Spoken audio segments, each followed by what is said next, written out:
I'm speeding. Speeding. 5, 4, 3, 2, 1.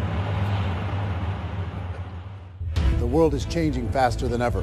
What used to take decades is now taking years or even months. What you see right now is the illusion that people have had for many decades about the workplace being this secure place to work the rest of your life. For the first time in the history of our nation, our children will not do as well as us. We've seen our friends get laid off. We've been laid off. We've had our pay cut. People are overworked and underpaid. They seem to have less time and less freedom.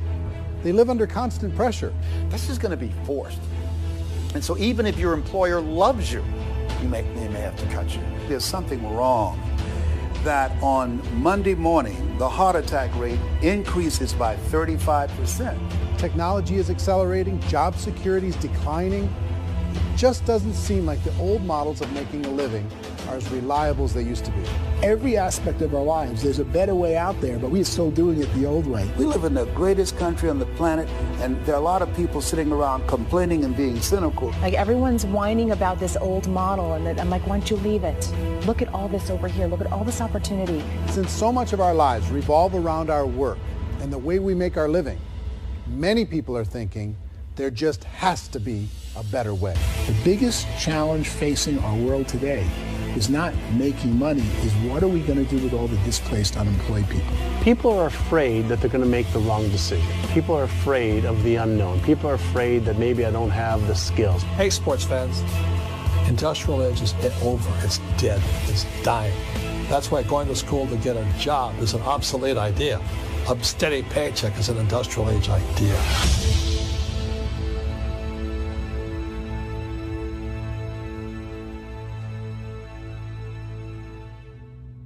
It's the search for answers that has brought us here together today.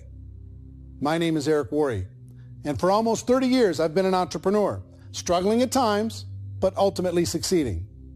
As a best-selling author, speaker, and business owner, I've spent my entire career helping millions of people around the world to become entrepreneurs. And I believe strongly that there is, in fact, a better way when it comes to how we make a living. The career landscape has changed dramatically, and many are still working in a model that is completely out of date. What worked for previous generations isn't working as well for people today. In this film, we're going to explore 3 important questions. First, what's really going on in our working world today? Second, in this new economy, is it better to become an entrepreneur, or is it safer to work for someone else? And third, if a person decides to become an entrepreneur and start their own business, how can they do it without taking on massive risk? To help in this journey, I've brought together some of the greatest experts and thought leaders in the field of entrepreneurship to share the real facts with you. My intention is to give you new information that will allow you to make choices that are not limited by an old, outdated model. Let's start by understanding what's going on in our working world today.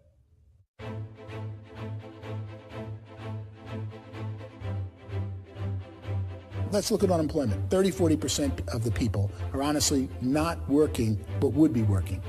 What our government does is if you haven't found a job in 6 months, we don't call you unemployed. We pretend you dropped out of the labor force. I've often said that unemployment, particularly structural unemployment, that's unemployment due to technological changes, is the first sign of economic growth. Think of it, 10 people live on an island. They go out every day and fish. One day, new technology shows up. A missionary brings them a net. Now, using the net, one pilots the boat, one throws the net. 2 fishermen can do all the work 10 used to.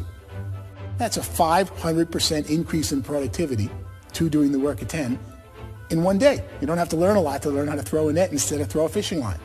The island's got a big problem, 80% unemployment.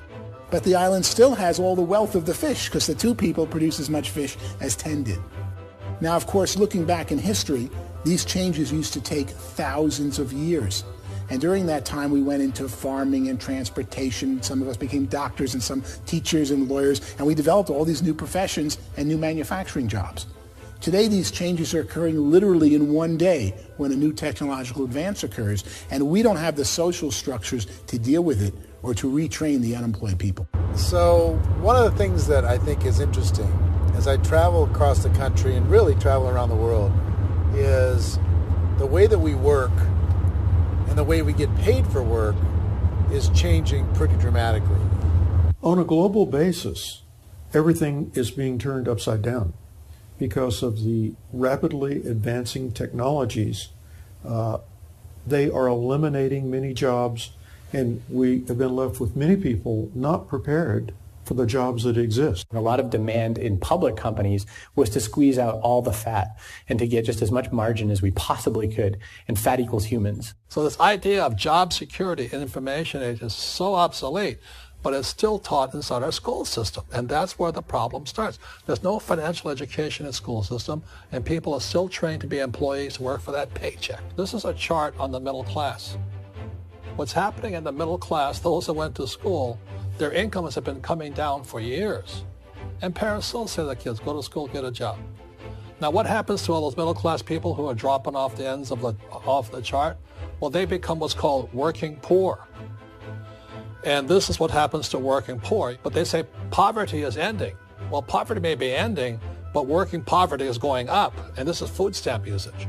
So food stamp usage in America is going through the roof right now, because people cannot earn what they call a living wage. Most people have experienced financial pressures that I think are probably greater than they have been in the past. If you're not working for yourself, then it's going to be a pretty hard road for a lot of people. Today, if you're going to control your future, the 40-40 plan is gone, where you can graduate from college and get a job and work for 40 hours a week for 40 years.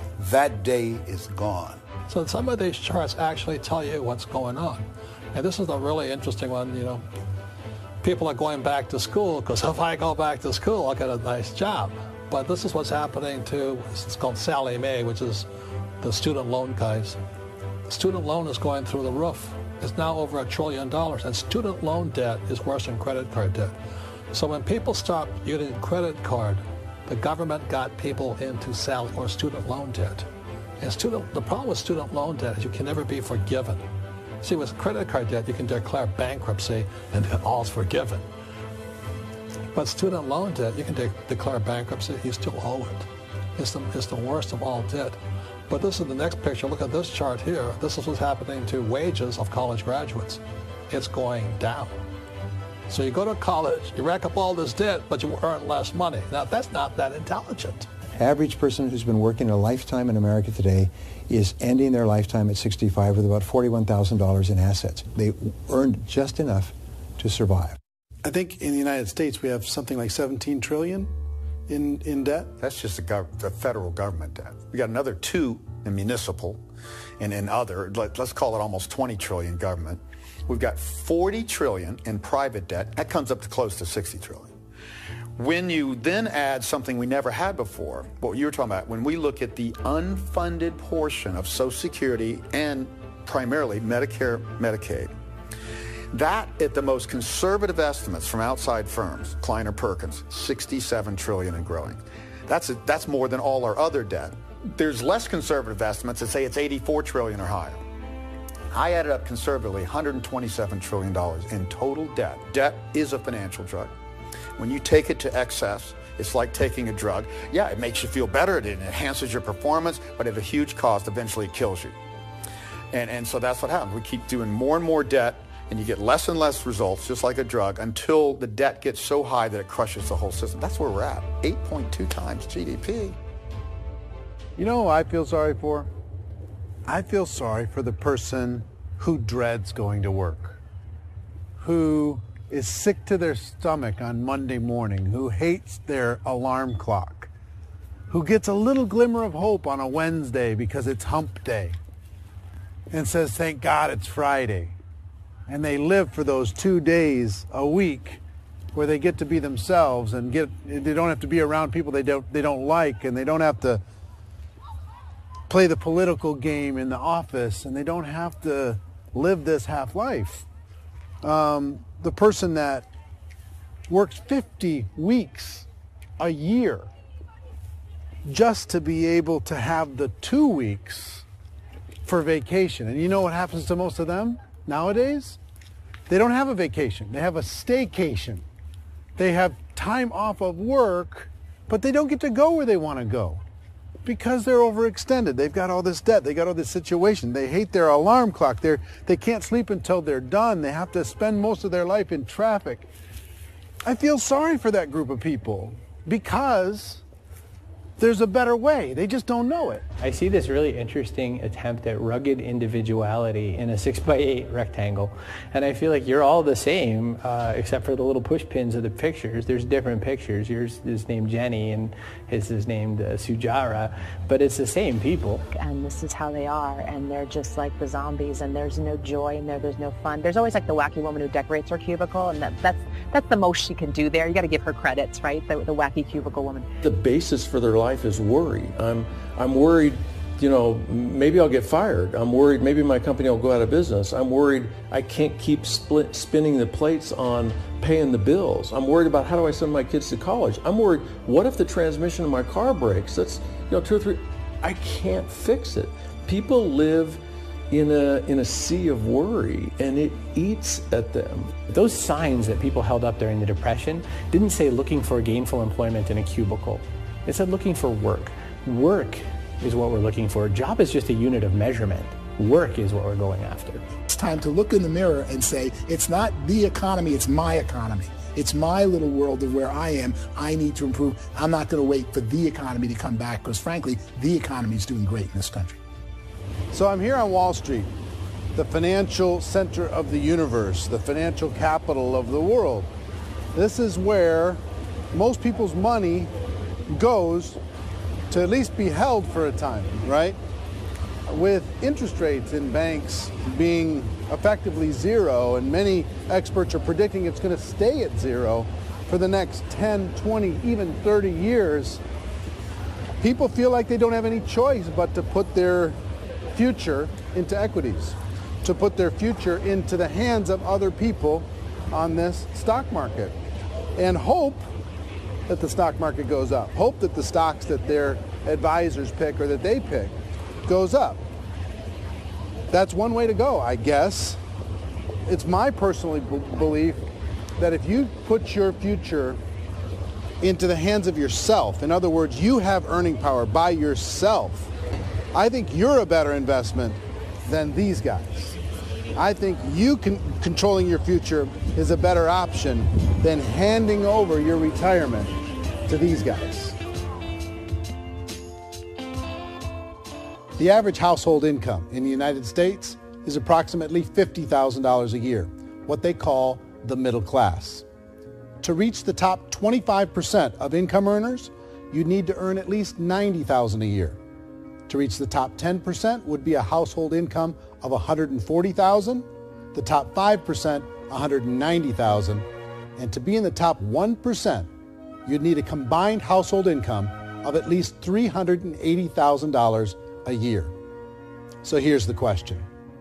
What do you think would give you the best chance to move up and get to the top 10%, the top 5%, the top 1% or beyond? In my opinion, and in the opinion of many, many experts, the answer is to become an entrepreneur, to become your own boss. I think you have to be a business owner. I can't, the only time I ever say to someone it'd be great to be an employee is when they've already told me they've surrendered. I only tell people who are wounded spiritually that they should be an employee. And it's that feeling that you get when you pick up the backpack off the little Cub Scout and say, don't worry, little guy, we'll get you back to the camp. You know, it is in no way a kindness when I tell someone they'd be a great employee. The other status symbol really increasingly is lifestyle. I mean, people can own their own business, maybe even work out of their house. That, I tell you, people admire that, like, gosh, I wish I could do that. The spirit of the entrepreneur is to be a risk taker and to be resourceful and unstoppable and to have a vision of yourself beyond where you are and not willing to settle for life as it is. You think about the great entrepreneurs, they're visionary, they have heart, they're willing to do today what others won't so they can do tomorrow what others can't. Personally, I don't think of the new economy, the old economy. I create my own economy. The entrepreneur's in control.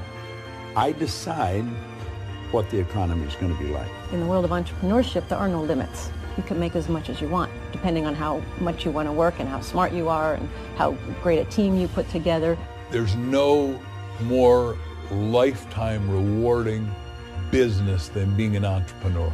Why in America, where anyone could be anything, would people want to give up their freedom and become effectively a modern-day slave, told shut up and be here every morning at 7:30, leave at 5:30, and do what I tell you? If people decide to become an entrepreneur and work for themselves, they have some traditional options, but they're riskier than you might think. Any kind of a retail business, retail build-outs, is extremely expensive. Even just these small little yogurt stores where they're putting little yogurt machines and you get all the different flavors, you're spending $200,000, $300,000, $400,000 to open a yogurt shop. I would love to buy a Dunkin' Donuts, but it's $500,000 or so to start.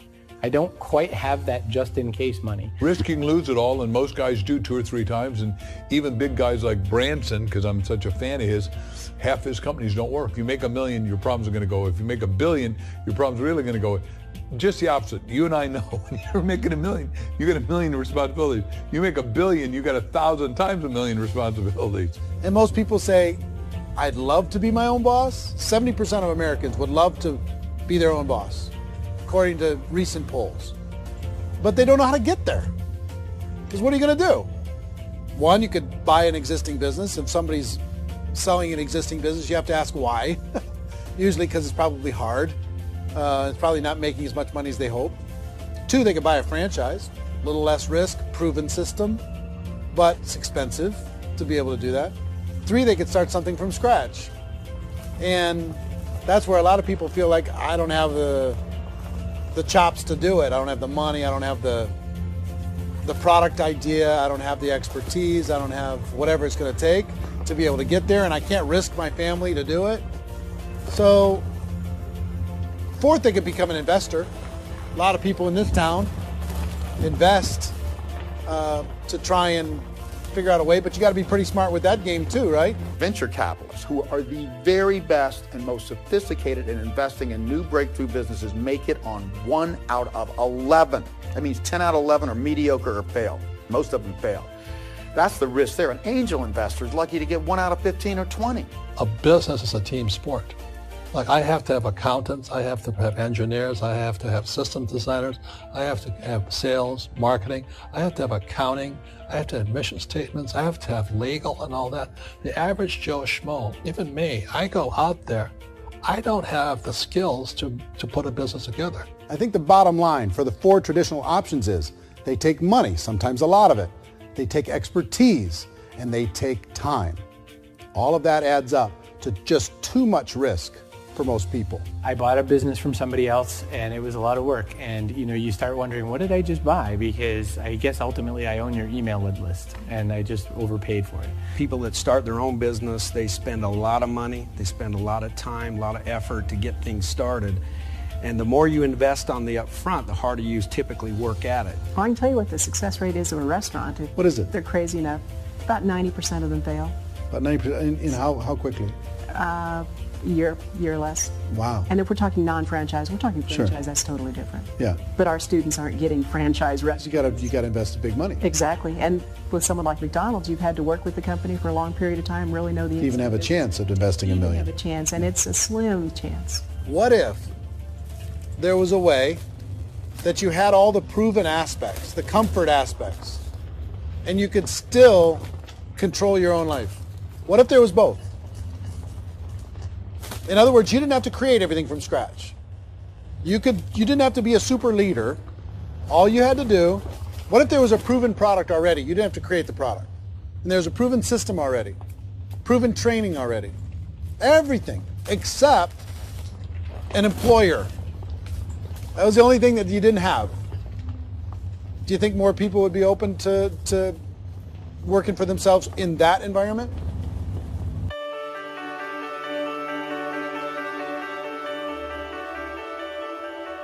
In our search for a better way to make a living, we've come to the conclusion that becoming an entrepreneur is actually safer than being an employee. And through our look at the entrepreneurial options, one particular path kept coming up from expert after expert. And I think most people will find it surprising because it's certainly a non-traditional business model. That model is for people to start their own business and become an entrepreneur through the creation of a network marketing business. Some people call it direct selling because the product is being sold directly from the manufacturer to the end consumer, cutting out the middlemen. Other people call it multi-level marketing, or MLM, because there are multiple levels of commissions paid. The most common term today is network marketing, because network marketing best describes using a large group of independent distributors, independent entrepreneurs, to move a product or service more efficiently. So my friend here, Donald Trump, and I, we always write about the network marketing industry. And the reason we support the network marketing industry is because it really is a business school for entrepreneurs. Because most people come out of school looking for a paycheck. Oh, that's terrible. I went to network marketing like that.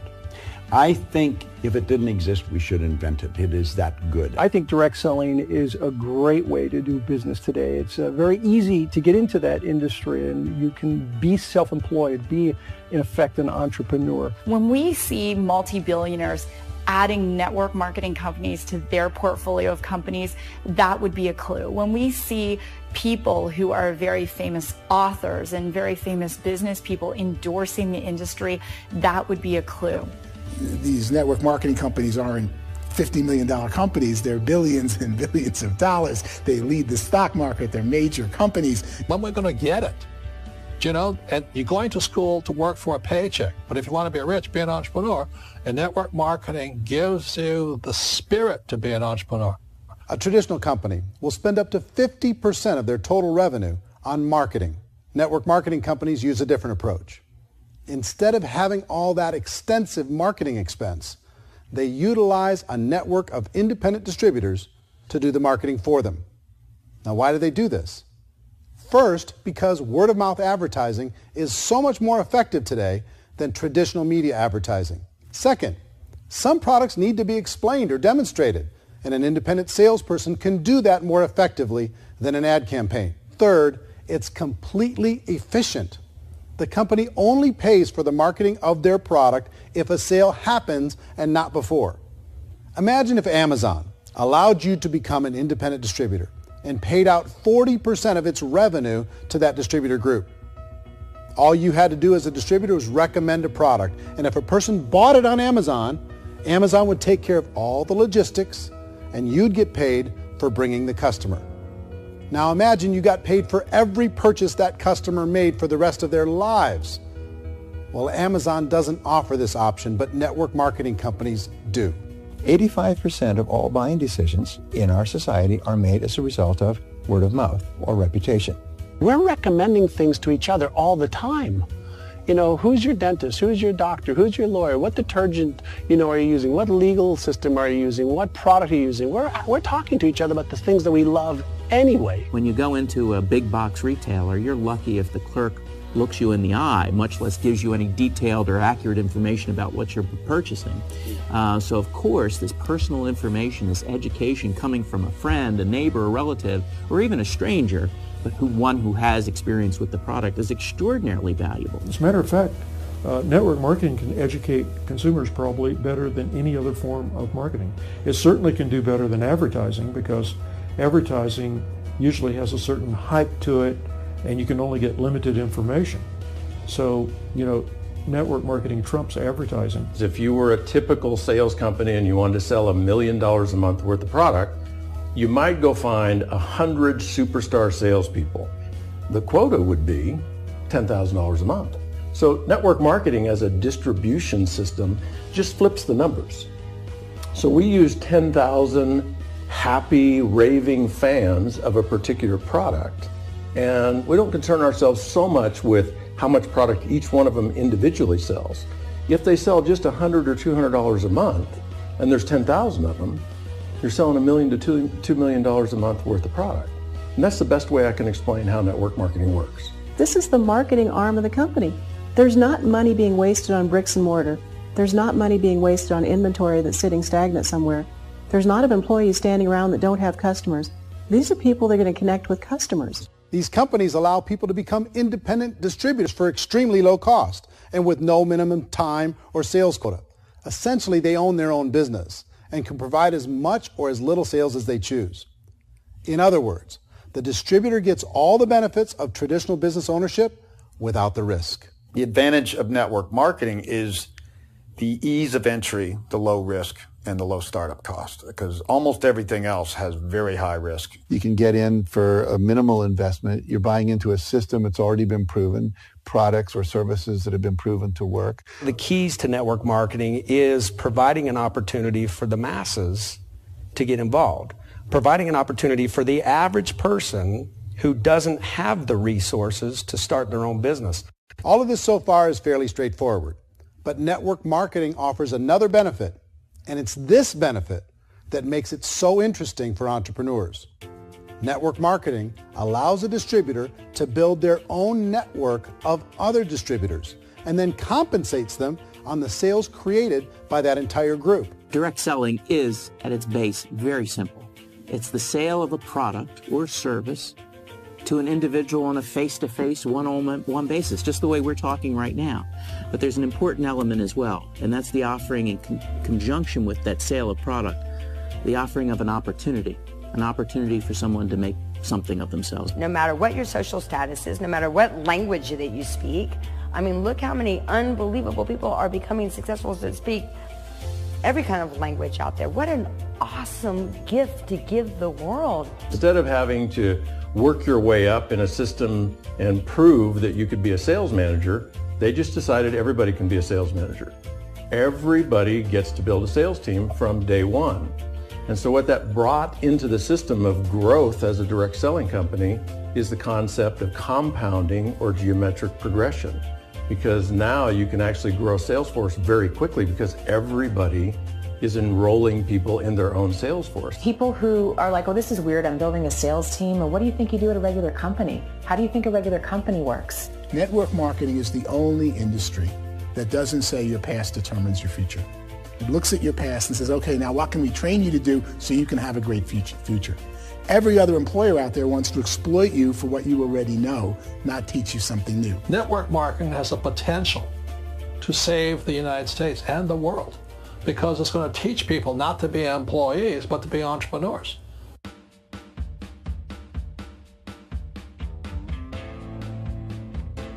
According to the Direct Selling Association, if you add up all the network marketing companies around the world, they combine to do over $178 billion a year in retail sales. To give you an idea of how big that really is, the NFL, the National Football League, does approximately $9 billion a year. The music industry does a little more than $16 billion a year, and the movie industry does about $80 billion a year. Using a conservative average, network marketing companies pay their distributors about 40% of that $178 billion in the form of commissions, which adds up to more than $71 billion a year. That's almost $6 billion a month. It's almost $200 million in commissions every single day. So it's certainly working, and people are making serious money in network marketing.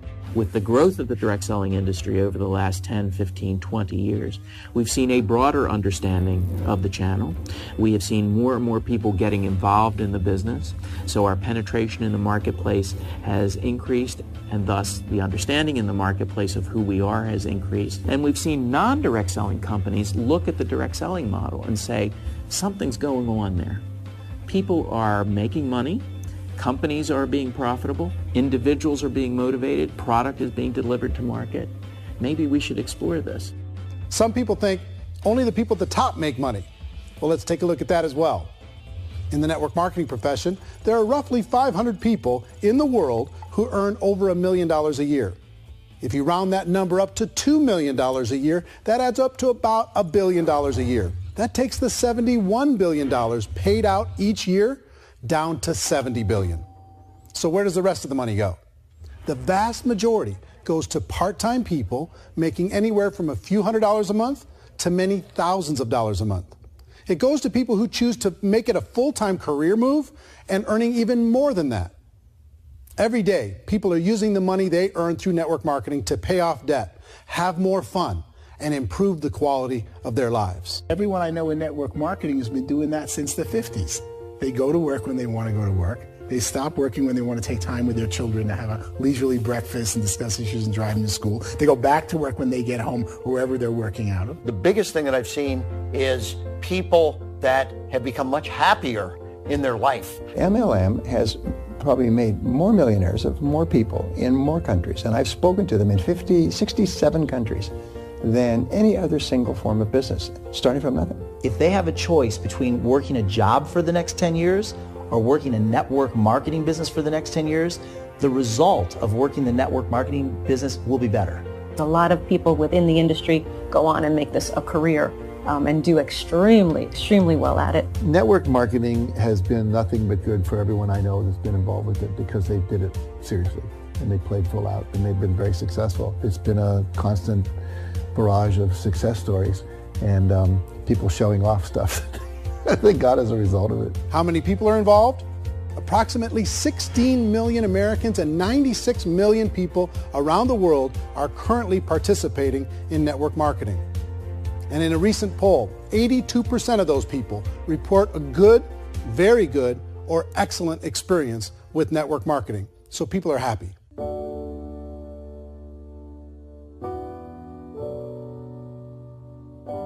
So I've taken a look at the network marketing profession and really tried to understand why so many people are confused as to the validity of this as a business. One is this pyramid shape. People get really messed up with this pyramid. Oh, it's one of those pyramid things. So I just think there are a lot of haters out there who really don't understand the industry and say, oh, it's a get-rich-quick scheme. It's a pyramid. Well, corporate America is a pyramid scheme. You know what I mean? It goes like this. You have thousands of MBAs, let's say working for Ford or General Motors or Coca-Cola. If all these MBAs are all trying to get to here, that's a pyramid. Only one guy's going to make it. Every 10 years, one's going to make it. Whereas you look at network marketing, it's like this. So you're here, and your job is to develop other CEOs coming up behind you. So it's an inverse pyramid. In network marketing, it's a very simple concept. If you sell product, you get paid. It is paid based on production. There is no first mover's advantage. There is no investment component where the more somebody spends, the more they're entitled to make. So the two are polar opposites of each other. It doesn't matter what shape the company is or the compensation plan is shaped, whether it's a circle or a pyramid or a triangle or a trapezoid, it doesn't matter. If compensation is coming primarily from recruitment, then you've got a problem. On the other hand, if an operation is basing their compensation to participants on the basis of sales, even when those sales are generated by people you've recruited, well, then you're a perfectly legitimate enterprise. That's the legal test, it's the practical test. Another issue that's been true in the past that is no longer true now is people used to be in network marketing loaded up with products that they couldn't sell and they ended up a loser. They ended up with a bunch of product in their garage, they ended up with a bunch of products sitting in their kitchen shelves or whatever, and they thought they could sell it and then they weren't willing to or able to sell it and they ended up with a bunch of stuff and they were bitter about it. There was this thing called front loading where you had to buy if you bought $25,000 worth of product, you got better commissions and all this. Today, it's almost all done by computer. It's direct mail comes from a warehouse somewhere else. You don't have to have all this inventory. You don't have to stock up. It's a paperless world now. Most of it's done online. You have a back office. It really works. And the technology has changed everything. Third issue is people start talking about 99% of people in network marketing don't make any money. Well, we've talked about that over the course of this journey together. Almost $200 million a day is being paid out to network marketing distributors around the world. The naysayers, the people who say that it doesn't work, are usually the ones who just don't know how to make it work for themselves. And so they're giving you an opinion, and I tell people, don't confuse people's opinions with expertise, because opinions are free. And don't confuse sincerity with the truth, because people can be sincerely wrong. But here's the reality inside of network marketing. The vast majority of people that get involved in network marketing just become customers, and they get involved to be able to purchase product at a lower price. If you take Costco as an example, if a person goes into Costco and gets a membership to Costco so they can get a lower price on the product, we don't call that person a loser because they have a bunch of product that they walked out with a smile on their face. Yet when some people want to take a look at network marketing, they say, well, those people, they're just using the product and they aren't earning an income, so they must be a loser. They're not a loser, they're a happy customer. That's the vast majority of people that are involved in network marketing. Now, a smaller percentage of those people decide to go build a business. They earn $300 a month, $500 a month, $1,000, $2,000. That's the bulk of earnings in network marketing. And then there's the few that really decide to take it serious, really decide to build a large network, really work to make that network very, very productive. And those people make huge amounts of money and there's no cap. What I do as an outside economist, just somebody looking at this industry like any other industry I speak and say, look, what's the realities of this? 1% do incredibly well. 10% generate some additional income at pretty low risk and effort. That's fine. And 90% of people roughly end up customers. One thing that I think is real when it comes to people's perceptions about network marketing is people put this, and distributors, I think, involved in network marketing have some responsibility for this. They have sometimes unrealistic claims about the product or about the income. Most people who become distributors, they want the money, they want to be successful, but they don't have the skills.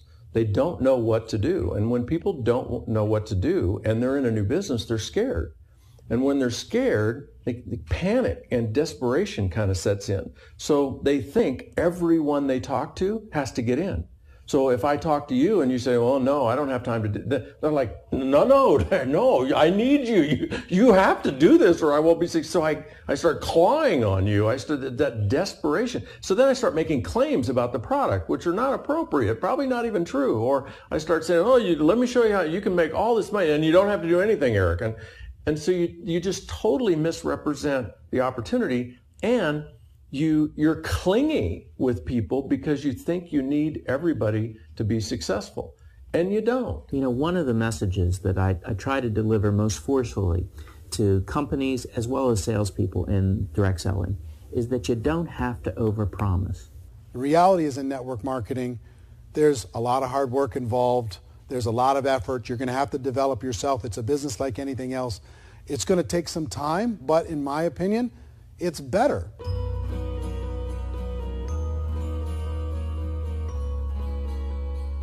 It's light years better for people starting today than it was even 5 years ago. I think it's more widely accepted now, and people understand it is a business. It is being an entrepreneur. It is being a business owner. Our belief system is based upon our evaluation of something, and frequently if we reevaluate a situation, our belief about that situation will change. The industry has changed and it's grown up. It's totally transformed. You've got young people today that have grown up with social media, and they understand networks. They understand how people are connected through technology, and they understand how money flows through those networks.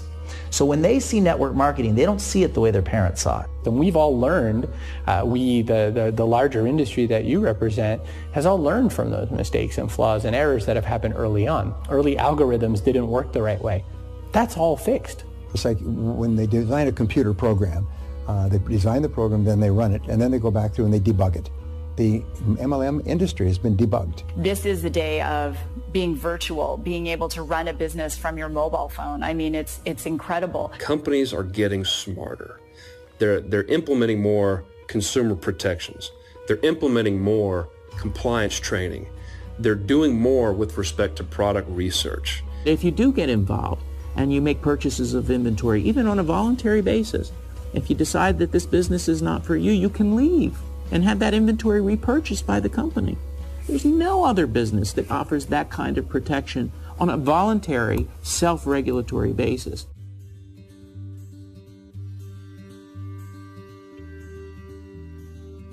If you decide to look further into a network marketing business in order to generate more cash flow for your family, I would recommend reviewing the following 4 elements. First is the product or service.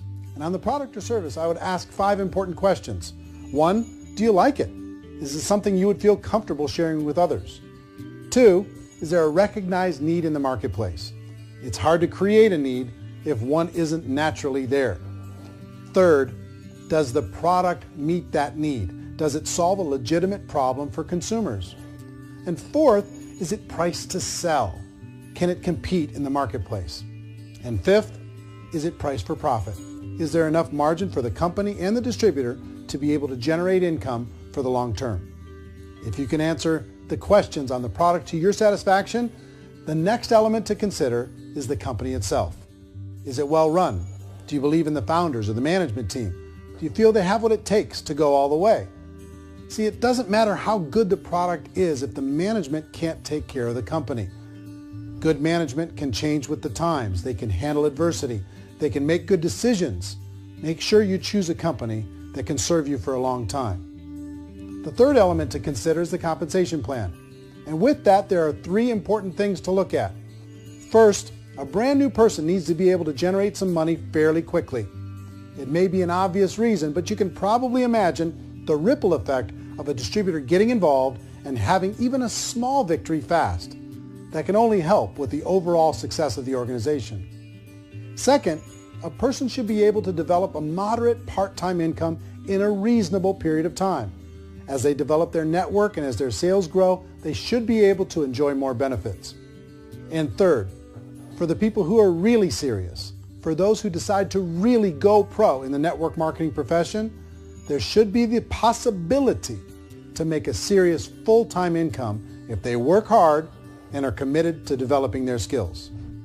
If you're comfortable with the product, the company, and the compensation plan, the last thing you should look at is the support that will be made available to you. Does the company have a website? Does it have a solid online reporting tool? Do they have comprehensive training available? Do they host events to help you build your business? If you decide to do this, what kind of a support system can you plug into? Choosing a network marketing company is a personal decision. But evaluating the four elements of product, company, compensation plan, and support is a great place to start. Is the company promising that you're going to get rich quick or that you can make a lot of money without a lot of effort? That's a red flag. Is there a product that you really believe in that you think can be sold? Or are you being told by salespeople or the person who's trying to recruit you or by the company itself that don't worry about the product, all you have to do is recruit other people into the business? Red flag, warning sign. If you're hearing that, take a second or even a third look. Get to know the customers, the products, the business, have some success, and see where the opportunities might take you to move up in the organization. You want to find out how concerned are they about my education, my training, and my development? Is there a space for me to grow? Most important question. Learn everything that you can about the product. Make sure it's something that you believe in, and learn everything you can about the industry and work that system. You have to be very passionate about whatever that company is doing. I would get involved. You can always test drive anything, you know, the product, the service, the community, and then lean into it a bit. If it feels good, then lean into it a lot. Behind me is the Lincoln Memorial. And this is a place where Martin Luther King Jr. had his famous I Have a Dream speech. And at that speech, he talked about his dream for equality for everyone around the world, and that's a noble dream.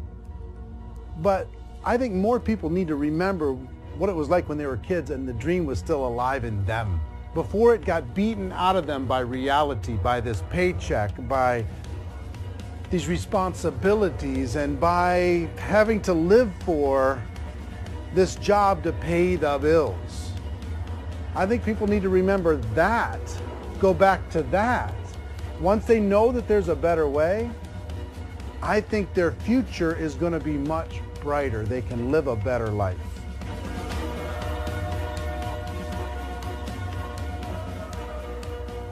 So if you're considering getting involved in a network marketing company, let me offer you just a few pieces of advice. First, network marketing isn't perfect. It's emotional. It's challenging. Like any entrepreneurial venture, it can have its up days and its down days.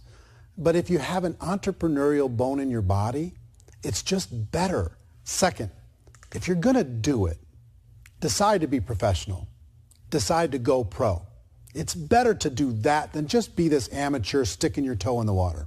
Third, as any professional, you're going to have to learn some new skills. And I promise you, inside of the network marketing profession, they're not too difficult to learn. Fourth, like anything worthwhile, it's going to take some time. Don't expect that you're going to get to the finish line right out of the gate. And fifth, it's worth it. It's worth it to be able to take charge of your life again. It's worth it to be able to control your own financial situation. It's worth it for the people you're going to be able to spend time with. It's worth it for the things you're going to be able to see and the experiences you're going to be able to experience.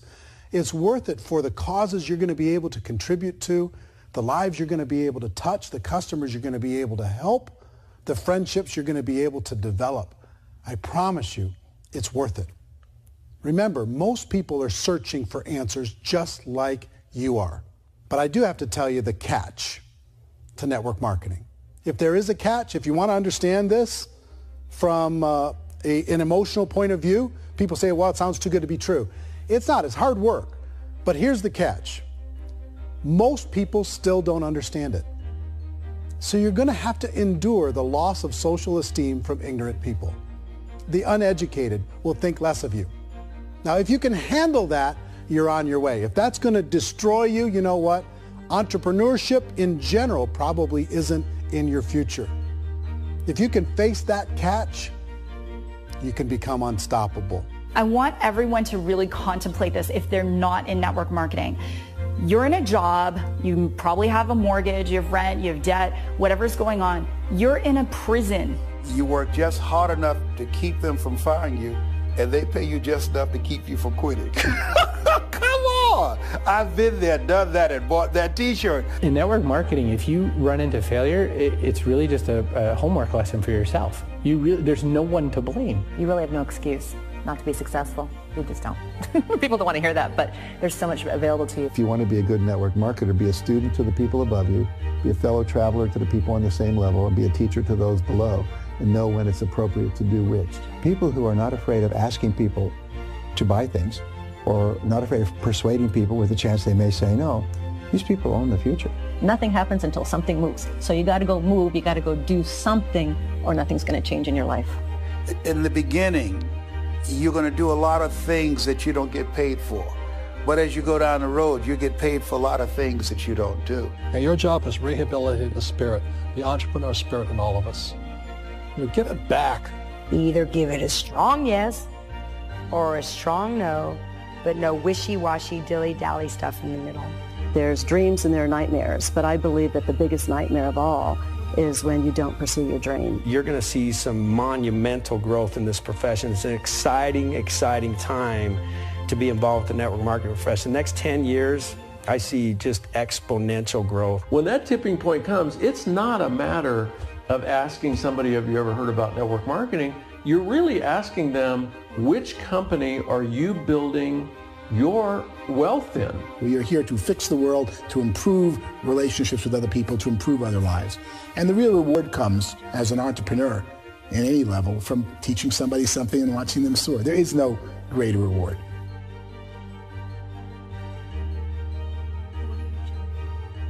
Life's too short to spend it living someone else's dream instead of your own. It's too short to spend it living at a fraction of your potential. Can being an entrepreneur be a challenge at times? Sure. But here's what you get in exchange. It can be yours. Something that you built, something that you created, something that you made happen.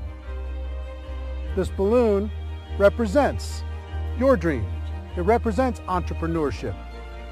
My wish for all of you is that you would reach out and grab it. The choice is up to you.